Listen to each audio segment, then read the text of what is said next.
জুমার দিন শেষে যে রাতটা ওইটা মনে হয় জুমার রাত, আসলে ওইটা শনিবারের রাত। ইয়াউমুস সাবত, ইয়াউমুস সাবত, ইয়াউমুল আহাদ, ইয়াউমুল ইসনাইন, ইয়াউমুল সুলাসা, ইয়াউমুল আরবিআ, ইয়াউমুল খামিস, ইয়াউমুল জুমআহ। এই হচ্ছে 7 দিনের আরবি নাম। তা আজকে হচ্ছে ইয়াউমুল খামিস। এদিনে বিশ্বনবী রোজা রাখতেন, সোমবার বৃহস্পতিবার রোজা রাখবেন। যারা রোজা রাখবে তাদের জন্য ইন দ্য ডে অফ জাজমেন্টে আল্লাহ স্পেশাল একটা গেট বানাবে জান্নাতে ঢোকার জন্য। ওইটার নাম হচ্ছে রাইয়ান। মান দাখালাহু লাম ইয়াজমা আবাদা। একবার who can enter within this door he will never be thirsty again. একবার যে এই দরজা দিয়ে জান্নাতে ঢুকতে পারবে আজীবনের জন্য তার গলার তৃষ্ণা মিটে যাবে। তো এই রাইয়ান দরজা দিয়ে ঢুকতে হলে আমাদেরকে মাঝে মাঝে সুন্নাত নফল রোজা রাখার অভ্যেস করতে হবে। রাজি আছেন তো? অনেক মুরব্বীরা রাখতে চায়, তো রাখতে চায় কিন্তু নিয়ম জানে না। অনেকে শুধু শুক্রবারে রোজা রাখে, এটা মাকরু। শুধু শুক্রবারে রোজা রাখা মাকরু, শুধু শনিবারে রোজা রাখা মাকরু। সুন্নাহ হচ্ছে সোম আর বৃহস্পতিবার। বিষ্ণুনবী সোমবার রোজা রাখতেন। সুইলা আন ইয়াউমিল ইসনাইন, নবীকে জিজ্ঞেস করা হলো, নবী সোমবারে রোজা রাখেন কেন? বিষ্ণুনবী বলেন, ফিহি উলিদতু, এদিনে আমি জন্মগ্রহণ করেছিলাম, তাই শুকরিয়া স্বরূপ রোজা রাখি। তো আজকে হচ্ছে ইয়াউমুল খামিস মানে বৃহস্পতিবার, কিন্তু আজকে মাগরিবের পর থেকে সূর্য ডুবার পর থেকে যে রাতটা শুরু হয়েছে, রাতটা কিসের রাত? জুমার রাত। এজন্য আমি সূরাতুল জুমা থেকে একটি আয়াত তেলাওয়াত করেছি। এই আয়াতের আলোকে জুমার দিনের ফজিলত, জুমার দিনের status, importance and significance in our life, in our social life, এ নিয়ে আমরা কিছু কথা বলবো। এবং জুমা কেন্দ্রিক আমাদের মধ্যে কিছু মিসআন্ডারস্ট্যান্ডিং, মিস ইন্টারপ্রিটেশন আছে, মিসকনসেপশন আছে। এগুলো নিয়ে আমরা কিছু কথা আজকে শুনবো আমলের নিয়তে। কিসের নিয়তে? সবাই কি একমত? তাহলে প্রতি মুহূর্তকে কিয়ামতের ময়দানে আল্লাহ তাআলা মিজানের পাল্লায় রাখা হলে এটা উহুদ পাহাড়ের সমান ভারী করে দিবে। আর যদি আমলের নিয়ত না থাকে 1 ঘন্টা 1.5 ঘন্টা চলে যাবে, আমল নামায় এটার কোনো ওজনই হবে না। এজন্য যারা আসছেন সবাই শুরুতে নিয়ত খালেস করে নেন যে যতক্ষণ শুনবো আমলের নিয়তে শুনবো। তো আজকে আমরা যে সূরাটা থেকে কথা বলবো, সূরার নাম সূরাতুল জুমআহ। সূরার নাম কথা কয় না, জুমআহ, সূরাতুল জুমআহ। আরবি শব্দ বের করার একটু চেষ্টা করবেন, করতে করতে মুখটা নরম হয়ে আসবে, তখন আরবি শব্দ বেরোবে। ইংরেজি শব্দ, হিন্দি শব্দ বলতে বলতে আরবি বেরোয় না আমাদের। হিন্দি কইতে গেলে সব মুখস্থ। এখন বাংলার চেয়ে আমাদের ছেলেপেলারা হিন্দি বেশি জানে, ঠিক কিনা? যে বাংলা ভাষার জন্য আমাদের সালাম সালাম হাজার সালাম, ওই বাংলা ভাষারে ভুলে আমরা এখন হিন্দি ঢুকাইছি। আল্লাহ হেফাজত করো। তো আজকে যে সূরা থেকে কথা শুনবো, সূরার নাম সূরাতুল জুমআহ। সূরার নাম সূরাতুল জুমআহ। বলেন সূরার নাম কি? সবাই বলেন সূরাতুল, আবার বলেন সূরাতুল। এই তো হয়ে গেছে। I consider this program as a class. Class মনে করি। I consider this tafsir as a class. তো উত্তর করতে হবে। টিচার প্রশ্ন করলে কি করতে হয়? উত্তর করলে আমরা কিছু শিখে যেতে পারবো। ইমানের একটা চেতনা লাগবে। ঘুমায় পড়লে হবে না। ঘুমায় থাকে যারা, ওই শ্রোতাদেরকে আমি বক্তব্য শোনাই না। আমি বক্তব্য শোনাই যারা জেগে থাকে, যাদের ইমান জ্বলে ওঠে, ঠিক কিনা? যে ইমান প্রয়োজনে জ্বলে ওঠে না, যে ইমান সত্য ন্যায়ের কথা বলে না, যে ইমান প্রয়োজনে জ্বলে ওঠে না, যে ইমান সত্য ন্যায়ের কথা বলে না, যে ইমান বাস্তবে নাই, যে ইমান অন্তরে নাই, মুখে শুধু ফাঁকা বলি, কি করে তারে বলো ইমানে বলি, কি করে তারে বলো ইমানে বলি, কি করে তারে বলো ইমানে বলি, ঠিক কিনা? যে ইমান দিন কায়েমের আন্দোলনের ধার ধারে না, যে ইমান পোশাকধারী কোরআন হাদিস তাও পড়ে না, যে ইমান খাজার নামে মাজার গড়ে ফুলুস কামায়, আছে আছে, এগুলোর সাথে আমাদের কোনো সম্পর্ক না। কবরে পড়ে থাকা ব্যক্তির কাছে কিছু চাওয়া যাবে না, চাইতে হবে একজনের কাছে। তিনি কে? আল্লাহ। যে ইমান দিন কায়েমের আন্দোলনের ধার ধারে না, যে ইমান লেবাসধারী কোরআন হাদিস তাও পড়ে না, যে ইমান খাজার নামে মাজার গড়ে ফুলুস কামায়, যে ইমান শিরকিয়াতের আমল করে ভীত না হয়, যে ইমান বাস্তবে নাই, যে ইমান ময়দানে নাই, মুখে শুধু কথার কলি, কি করে তারে বলো ইমানে বলি, কি করে তারে বলো ইমানে বলি, কি করে তারে বলো ইমানে বলি, ঠিক কিনা?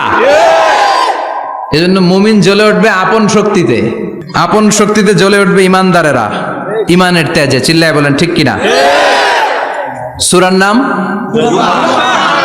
সবাই বলেন আরো জোরে, সূরাতুল জুমা।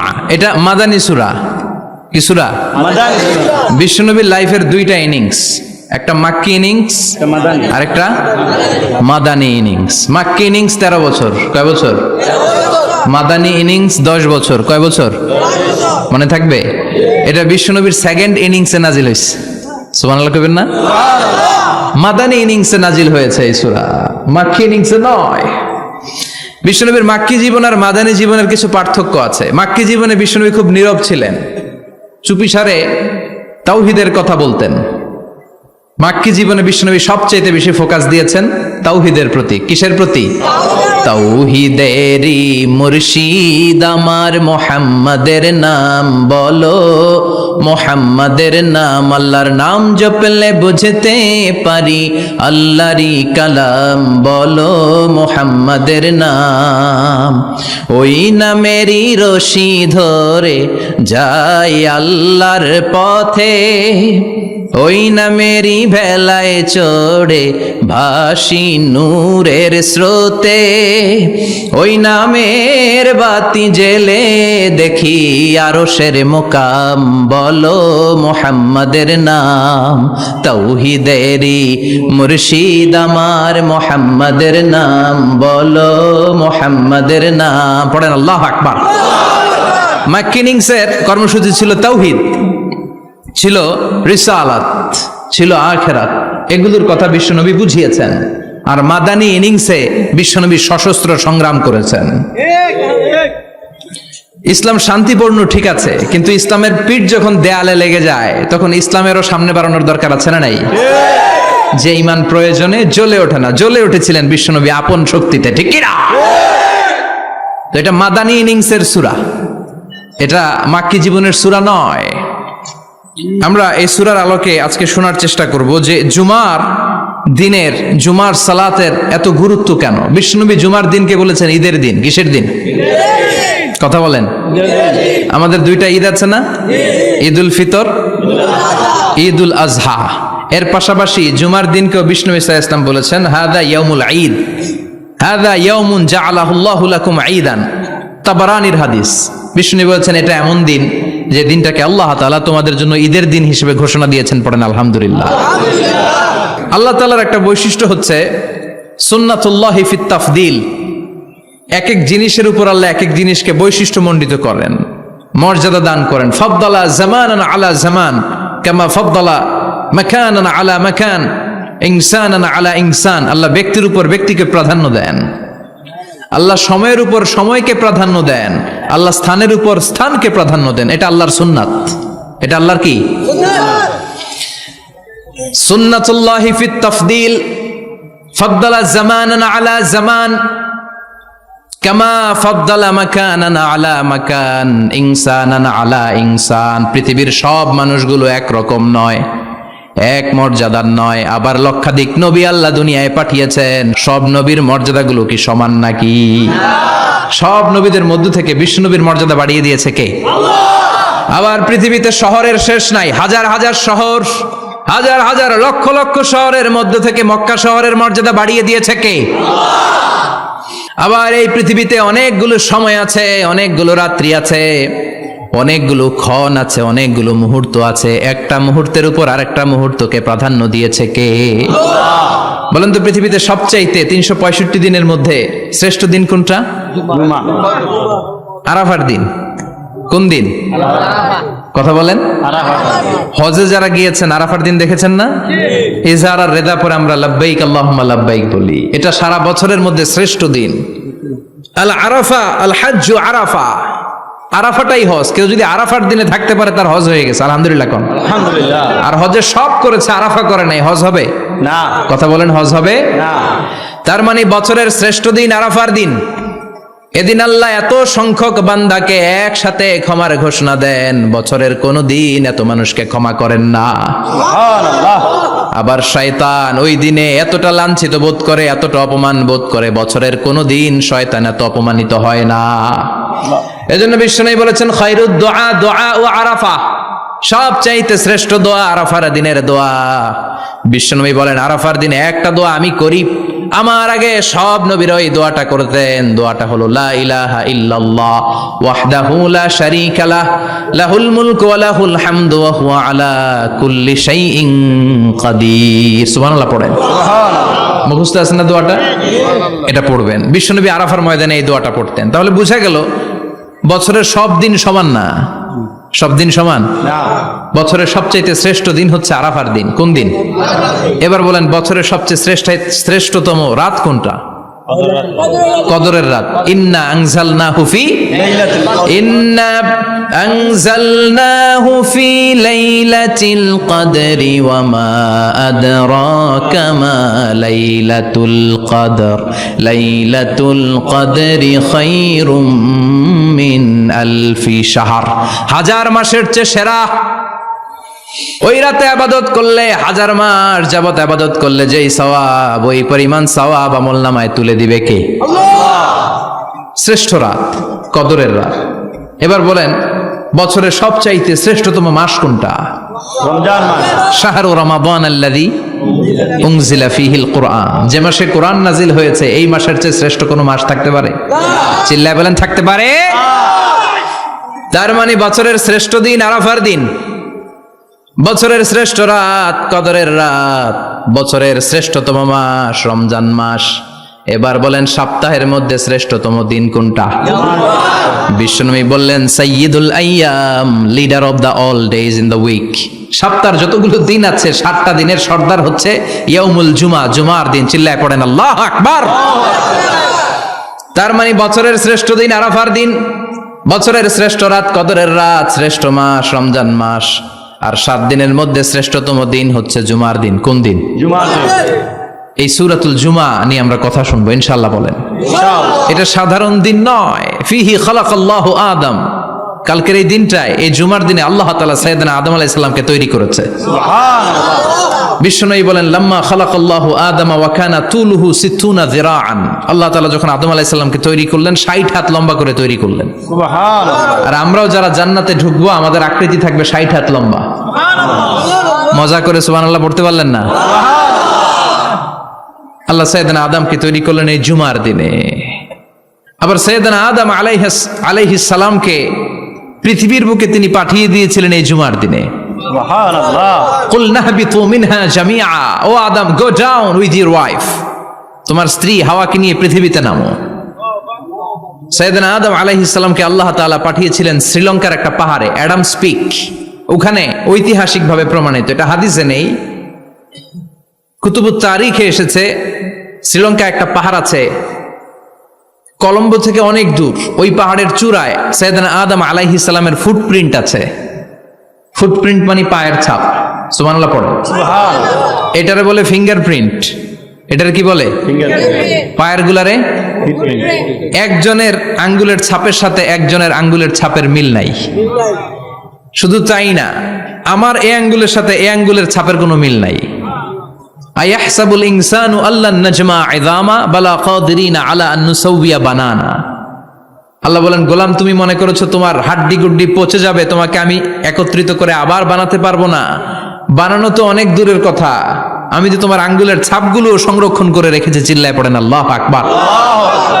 1880 সালে স্যার ফ্রান্সিস গাল্টন নামে একজন বিজ্ঞানী, তিনি আবিষ্কার করেছেন যে আমাদের আঙ্গুলের ছাপগুলো আলাদা, ফিঙ্গারপ্রিন্ট আলাদা। এই 10টা আঙ্গুলের একটার সাথে আরেকটার কোনো মিল নাই। এই পৃথিবীতে যদি 600 কোটি মানুষ হয় তাহলে 6000 কোটি আঙ্গুল, একটা আঙ্গুলের সাথে আরেকটা আঙ্গুলের ছাপের মিল আছে? যারা সিগনেচার দিতে পারে না এরা কি দেয়? টিপসই দেয়। সুবহানাল্লাহ কোন কি ম্যাজিক আল্লাহ আঙ্গুলে রেখে দিয়েছে, একটা আঙ্গুলের ছাপের সাথে আরেকটা আঙ্গুলের ছাপের মিল নাই। এখন এই বায়োমেট্রিক অথেন্টিকেশনের জন্য অনেক জায়গায় দিতে হয়। ইমিগ্রেশন পাস করবেন, গিভ ইউর ফিঙ্গারপ্রিন্ট। ভিসা করবেন, Schengen visa, European visa, provide your fingerprint first. Canadian এম্বাসিতে গিয়েছিলাম, সব আঙ্গুলের আলাদা আলাদা ফিঙ্গারপ্রিন্ট রেখেছে।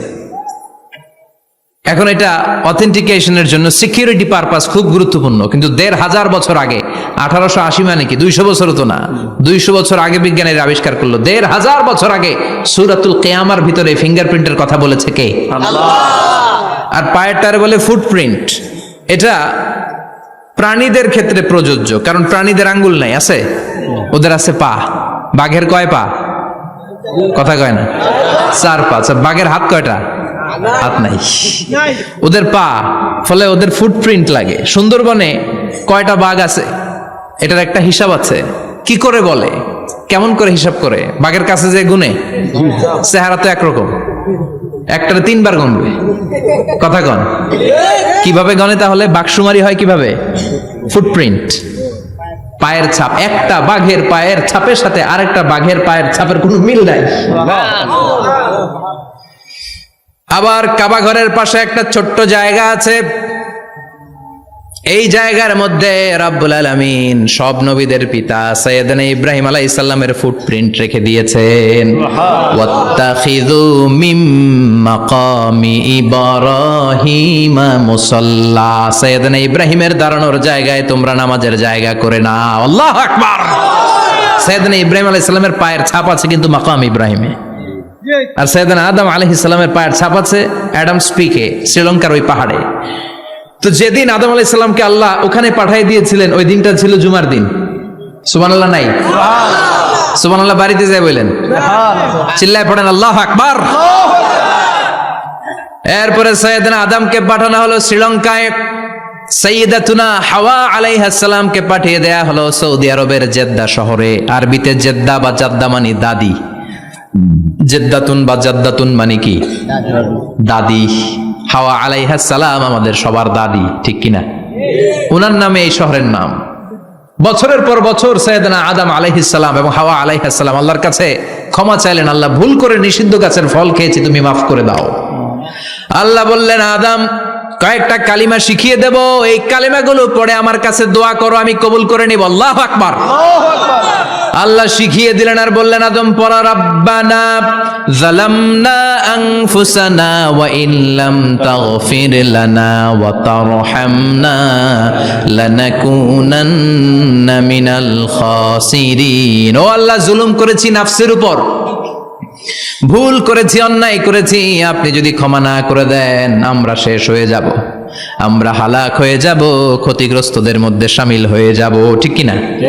আল্লাহ সাইয়েদনা আদম আলাইহিস সালামের তওবা কবুল করলেন। ওনার কাজ হচ্ছে তওবা কবুল করা, আমাদের কাজ গুনাহ করা, শয়তানের কাজ ওয়াসওয়াসা দেওয়া, আল্লাহর কাজ খালি মাফ করা। সুবহানাল্লাহ পড়বেন না? তাকাব্বালাল্লাহু তাওবাতা আদম ফি ইয়াউমিল জুমআহ। আল্লাহ যেদিন আদম আলাইহিস সালাম তাওবা যে কবুল করছেন, ঘোষণা দিয়েছেন, এই ঘোষণাটা ছিল জুমার দিনের ঘোষণা। আবার সাইয়েদনা আদমকে যেদিন রূহ কবজ করে আবার নিয়ে যাওয়া হয়, ওই দিনটাও ছিল জুমার দিন। পড়েন সুবহানাল্লাহ। পৃথিবীতে একজন মানুষই শুধু জানতেন যে তিনি পৃথিবীতে কতদিন বাঁচবেন, সেটা হচ্ছে সাইয়েদনা আদম আলাইহিস সালাম। ওনাকে বলে দেওয়া হয়েছিল, উমরুকা আলফু সানা, তুমি পৃথিবীতে বাঁচবে 1000 বছর। কয় বছর? সাইয়েদনা আদমের সামনে অনেকগুলো রূহ রাখা হলো। সাইয়েদনা আদম বললেন, এরা কারা? আল্লাহ বললেন, এরা হচ্ছে নাসালুক, তোমার বংশধর, পৃথিবীতে তোমার পর এরা পৃথিবীতে আসবে। সাইয়েদনা আদম বললেন, আল্লাহ ওই যে একটা রূহ দেখা যায়, এটার নাম কি? আল্লাহ বললেন, হাদা ইবনুকা দাউদ, এটা তোমার ছেলে দাউদ, সে দুনিয়াতে নবী হয়ে আসবে, তার ছেলে সুলাইমানও নবী হয়ে আসবে। সাইয়েদনা আদম বললেন, মাবুদ আমার ছেলে দাউদের কত বছর হায়াত আপনি দিয়েছেন? আল্লাহ বললেন, 40 সানা, মাত্র 40 বছর, 4 ইয়ার্স, 40 বছর তোমার ছেলেটা বাঁচবে। ও আল্লাহ, আমি বাঁচবো কয় বছর? তুমি বাঁচবা 1000 বছর। সুবহানাল্লাহ। সাইয়েদনা আদম বললেন, মাবুদ এত ফুটফুটে সুন্দর আমার ছেলে দাউদ মাত্র 40 বছর দিলেন কেন? জিদ মিন উমরিহি, বাড়ায়া দেন। কি করেন? সুপারিশ করতেছে পোলার লাইগা। কে? বাবা। আল্লাহ আপনি বাড়ায়া দেন, আল্লাহকে বাড়ানো যাবে না।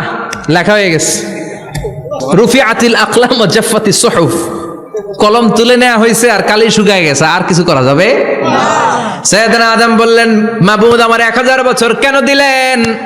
আমার এই সুন্দর ফুটফুটে ছেলেটারে শুধুমাত্র 40 বছর কেন দিলেন? ও মাবুদ, আমার 1000 বছরের দরকার নাই, আমার 1000 বছর থেকে 60 বছর আমি আমার ছেলেরে দিয়ে দিলাম। দাউদ আলাইহিস সালাম বাঁচবে 40 বছর, তো বাপ আদম যদি আরো 60 দেয়, 40 আর 60 মিলে কত হয়? 100। ভালো হিসাব বুঝে এরা, 100। আর আদম আলাইহিস সালাম পেয়েছিলেন 1000 বছর, 60 কমে গেলে রইল কত? 940 বছর পৃথিবীতে থাকার পরে মালাকুল মাউত চলে এসেছে। কারণ এটা on time, the death will come on time, it never late, কখনো দেরি হয় না। আল্লাহ বললেন, লিকুল্লি উম্মাতিন আজালুন ফাইযা জাআ আজালুহুম লা ইস্তাখিরুনা সাআতান ওয়া লা ইস্তাকদিমুন। মৃত্যুর একটা নির্ধারিত সময় আমি বেঁধে দিয়েছি, অন টাইম। অন টাইমেই চলে আসে, 1 সেকেন্ড আগেও আসবে না, 1 সেকেন্ড পরেও আসবে না। 940 বছর বয়সে মালাকুল মাউত এসে হাজির, এসে বলল, জিতু আন আকবাদা রূহাক, রূহ কবজ করতে আসছি। আদম আলাইহিস সালাম বললেন, রূহ কবজ করতে আসছো মানে? আমি বাঁচবো তো 1000 বছর। কয় বছর? মালাকুল মাউত বললেন, না না, ওই যে আগের কথা স্মরণ করেন, আপনি 60 বছর দিয়া দিছিলেন। কয় না, আমি দেই নাই, আমি আরো বাঁচুম, আরো 60 বছর পাওনা আছি, আমি দেই নাই। মালাকুল মাউত বললেন, আপনি দিয়েছেন? আদম বলে, দেই নাই। মালাকুল মাউত বলে, আল্লাহ ঘটনা দেখেন, দিয়া কয় দেই নাই। আল্লাহ কয়, থাক, কথা কইস না, আয়া পড়। সুবহানাল্লাহ পড়েন। নাসিয়া আদম ফানাসিয়া বানু, ভুলে গেছেন উনি, আমরা ভুলে যাই, আমরা খেয়ে বলছি খাই নাই, নিছিলাম পকেটে, কয় নেই নাই। এরকম ডাকাইত আছে না নাই? নাসিয়া আদম ফানাসিয়া বানু, বিশ্বনবী বললেন, আদম ভুলেছে তো তার সন্তানরাও ভুলে যায়। জাহাদা আদম ফাজাহাদা যুররিয়াতু, আদম অস্বীকার করেছে, তার সন্তানরাও অস্বীকার করে। সেদিন থেকে আল কিতাব ওয়া শুহুদ, মানে লিখে রাখার সিস্টেম আর সাক্ষীর সিস্টেম চালু হয়েছে। সুবহানাল্লাহ পড়েন। সুবহানাল্লাহ। 940 বছর বয়সে মালাকুল মাউত এসে আদম আলাইহিস সালামের রূহ নিতে পারে নাই। উনি 1000 বছর যখন হয়েছে তখন এসে সাইয়েদনা আদম আলাইহিস সালামের রূহ কবজ করেছে। যেই দিন পৃথিবীর প্রথম মানব, প্রথম নবীর রূহ মালাকুল মাউত দুনিয়ায় এসে কবজ করেছে, ওই দিনটাও ছিল জুমাবার। সুবহানাল্লাহ, আল্লাহু আকবার। আবার বিষ্ণু বললেন, লা তাকুমুস সাআ ইল্লা ফি ইয়াউমিল জুমআহ ইযা যুলজিলাতিল আরদু জিলজালাহা ওয়া আখরাজাতিল আরদু আসকালাহা ইযা রুজ্জাতিল আরদু রাজ্জান ওয়া বুসাতিল জিবালু বাসসা। কিয়ামতের দিন পৃথিবীটাকে একটা প্রকম্পন দিয়ে কাঁপিয়ে দিবে কে? মারাত্মক একটা ঝাঁকুনি দিবে আল্লাহ, পুরো পৃথিবীটা কেঁপে ভেঙে চুরে খান খান হয়ে যাবে। এই ঝাঁকুনি আর আর্থকোয়েক, ভূমিকম্প এর ঘটনাটা যেদিন ঘটবে ওই দিনটাও হচ্ছে জুমার দিন। চিৎকার করে পড়েন সুবহানাল্লাহ। তার মানে আদম সৃষ্টি হলো জুমার দিনে, দুনিয়ায় নামিয়ে দেয়া হলো জুমার দিনে, তওবা কবুল করে নেওয়া হলো জুমার দিনে, রূহ কবজ করা হলো জুমার দিনে, আবার কিয়ামত সংগঠিত হবে জুমার দিনে। পড়েন সুবহানাল্লাহ। আবার বিশ্বনবী বললেন, আর রমাদান ইলা রমাদান, এক রমজান থেকে আরেক রমজানের মাঝখানে যত গুনাহ হয় মাফ করে কে? আল্লাহ। তারপরে বিশ্বনবী বললেন, আল উমরাতু ইলাল উমরাহ, কেউ যদি একবার উমরা করে পরে আবার করলে 2 উমরার মাঝখানে গুনাহগুলো মাফ করে দেয় কে? আল্লাহ। আবার বিশ্বনবী বললেন, আল জুমআতু ইলাল জুমআ কাফফারাতুন লিমা বাইনাহুমা, এক জুমার পর থেকে সামনের জুমা আসা পর্যন্ত যে সগীরা গুনাহগুলো হয় সবগুলো সগীরা গুনাহ মাফ করে দেয় কে? রজব শাবানে বরকতে দাও, রমজান মাসে গুনাহ ঝড়াও, সপ্তাহ জুড়ে তুমি বরকতে দাও, জুমার দিনেতে গুনাহ ঝড়াও, রজব শাবানে বরকতে দাও, রমজান মাসে গুনাহ ঝড়াও। ঠিক কি না? তার মানে জুমার দিন গুনাহ মাফের দিন, সারা সপ্তাহে ভুল ত্রুটি অন্যায় যা করলাম জুমার নামাজের বদৌলতে সব গুনাহ মাফ করে দেয় কে? এই দামি দিনটাকে আল্লাহ ইহুদিদের দিতে চেয়েছিলেন, পায় নাই। আলহামদুলিল্লাহ কইবেন না? আলহামদুলিল্লাহ। ইখতিলাফু, তারা ইখতিলাফ করে হারাইছে এটা। এই দামি দিনটা রব্বুল আলামিন নাসারাদেরকে দিতে চেয়েছিলেন, ফাখতালাফু, ওরাও ইখতিলাফ করে হারাইছে। এজন্য ইখতিলাফ ভালো জিনিস না খারাপ জিনিস? মারামারি ভালো জিনিস না খারাপ জিনিস? আর ঐক্য করা ভালো জিনিস না খারাপ জিনিস? ঐক্য করতে রাজি আছেন?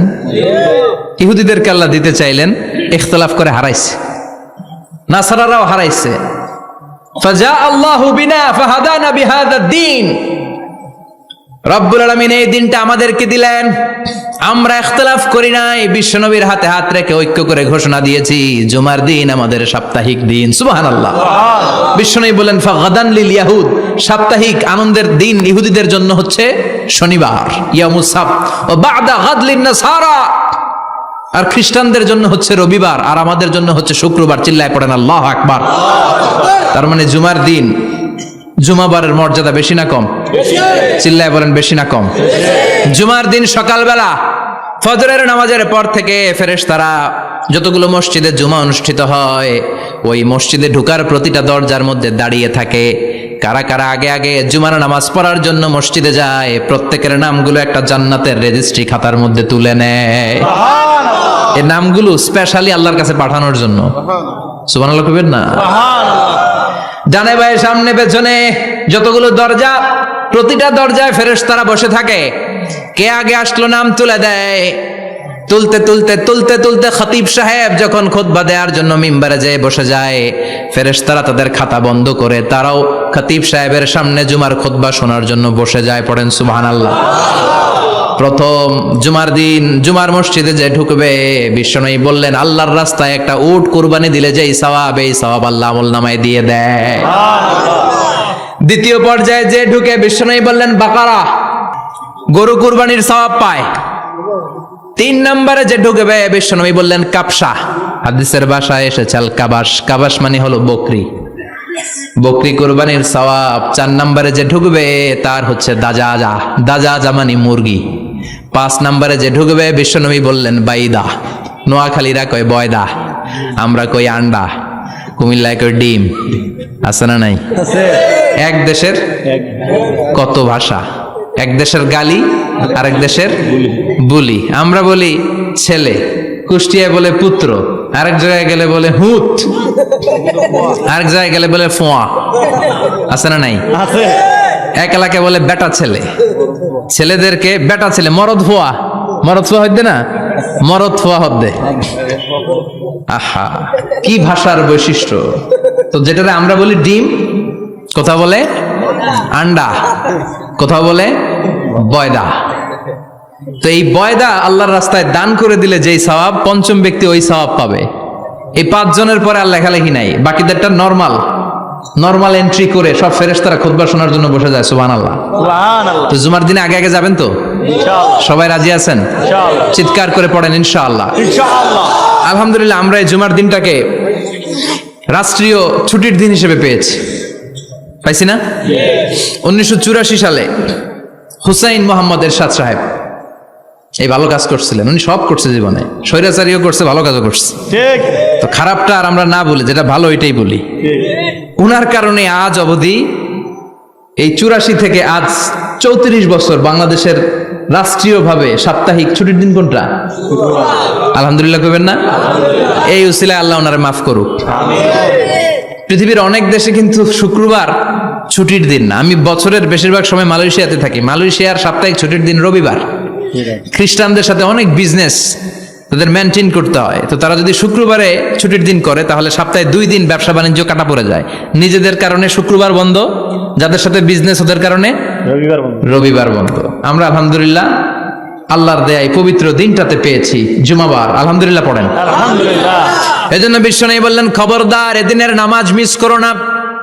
মান তারাকা সালাসা জুমাইন তাহাউনান, গাফলতি করে টানা 3টা জুমা যে ব্যক্তি মিস করলো, তাবা আল্লাহু ফি কলবিহি, রব্বুল আলামিন ওই লোকটার অন্তরের মধ্যে মোহর মেরে দেয়। ওয়া কুতিবা ফি জুমরাতিল মুনাফিকিন, মুনাফিকদের খাতায় তার নাম তুলে দেয়। 3টা জুমা যদি কেউ মিস করে 2টা পানিশমেন্ট। এক হচ্ছে তবে আল্লাহ ফি কলবি, আল্লাহ অন্তরে মোহর মেরে দেয়, ভালো কথা ভাল লাগে না, নামাজ ভাল লাগে না, আজান ভাল লাগে না, ইসলাম ভাল লাগে না, শুধু মৌজ মাস্তি ভাল লাগে, গান বাজনা ভাল লাগে, এরকম আছে না নাই? জুমার নামাজে যায় না। আরেকটা হলো কুতিবা মিনাল মুনাফিকিন, মুনাফিকদের খাতায় নাম তুলে দেয়, আল্লাহ হেফাজত করো। আরো জোরে পড়েন আমিন। আমিন। জুমার দিন আগে আগে মসজিদে আসবেন ইনশাআল্লাহ। সবাই রাজি? ইনশাআল্লাহ। আল্লাহ বললেন ইয়া আইয়ুহাল্লাযীনা আমানু ইযা নুদিয়া লিস-সালাতি মিন ইয়াউমিল জুমুআতি ফাসআউ ইলা যিকরিল্লাহি ওয়া যারুল বাই' যালিকুম খায়রুল লাকুম ইন কুনতুম তা'লামুন। পড়েন না আল্লাহু আকবার। আল্লাহ বললেন ও আমার মুমিন বান্দারা শোনো শোনো, আপনাদেরকে অ্যাড্রেস করে আল্লাহ বলছেন ও আমার মুমিন বান্দারা শোনো, ইযা নুদিয়া লিস-সালাতি মিন ইয়াউমিল জুমআ, জুমার নামাজের আযান যখন দেয়া হয়, ফাসআউ ইলা যিকরিল্লাহ, আল্লাহর স্মরণে তোমরা ধাবিত হও, ওয়া যারুল বাই', কেনা বেচা বন্ধ করে দাও, যালিকুম খায়রুল লাকুম ইন কুনতুম তা'লামুন, এটাই তোমাদের জন্য কল্যাণ যদি তোমরা বুঝতে পারো। জুমার নামাজের আযান যখন হয়, ফাসআউ ইলা যিকরিল্লাহ, আল্লাহর স্মরণে তোমরা বের হয়ে যাও। আল্লাহু আকবার। ফাসআউ ইলা যিকরিল্লাহ ইযা নুদিয়া লিস-সালামি ইয়াউমিল জুমআ, জুমার নামাজের আযান যখন দেয়া হয় বের হয়ে যাও, তখন কোনো কাজ রাখা যাবে না। এই আযান দ্বারা উদ্দেশ্য হচ্ছে খতিব সাহেব খুতবা দেওয়ার জন্য মিম্বারে বসলে যে আজানটা দেয়া হয়, এই আজান। কথা বুঝতে পেরেছেন? কিন্তু দুর্ভাগ্যজনক হলে সত্য, আমাদের বাংলাদেশে এই আজানটা কেন যেন মুয়াজ্জিন ভাইরা ইমাম সাহেবের সামনে এসে আস্তে আস্তে দেয়, ছোট ছোট করে ইমাম সাহেবের মুখের উপরে দেয়, মাইকে দেয় না। এটা পাইছে কই? এটা যে কোত্থেকে ঢুকছে এক আল্লাহই ভালো জানে। আজান মানে অ্যানাউন্সমেন্ট। আজান মানে কি? কথা বলেন। অ্যানাউন্সমেন্ট কি জোরে হবে না আস্তে? তো সব আজান মাইকে এত সাউন্ড করে, এই আজানটা ইমাম সাহেবের মুখের সামনে এসে ছোট ছোট করে কেন দেয়? এটার কোনো দলিল আছে বলে আমার জানা নাই। এই আজানটাও মাইকে হতে হবে। আমি পৃথিবীর যত দেশ ঘুরেছি, অনেক বড় বড় মসজিদে আমি জুমার সালাত পড়েছি, সব জায়গায় মক্কাতুল মুকাররমা সহ মসজিদে নববী সহ সব জায়গায় খতিব সাহেব জুমার মিম্বারে বসার পরে যে আজানটা দেয়া হয়, এটাও অন্যান্য আজানের মতো মাইকে দেয়া হয়।